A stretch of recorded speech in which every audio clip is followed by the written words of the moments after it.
Here's what's making news on Roadshow.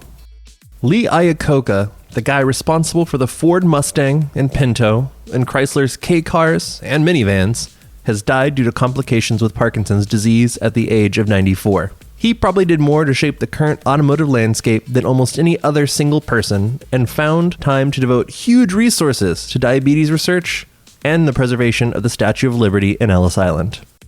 Most people are at least aware that there is a technology on modern cars called variable valve timing, and that it does something to help their engine's performance. Well, Hyundai has that tech too, but it's also been working on a new technology that not only allows for variable timing, aka how early the valves open and close, but how long they stay open. It's called Continuously Variable Valve Duration, or CVVD, and it's apparently good for 4% more power, 5% better economy, and a whopping 12% decrease in emissions. We love the Genesis G70 so much that we gave it our Car of the Year award for 2019. Naturally, when we heard that the Korean luxury brand was going to base a compact SUV on the platform, we were pretty excited.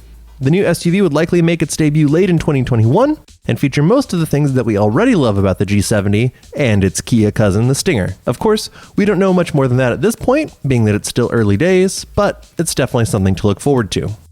Find more on these stories over at theroadshow.com, and we'll talk to you Monday.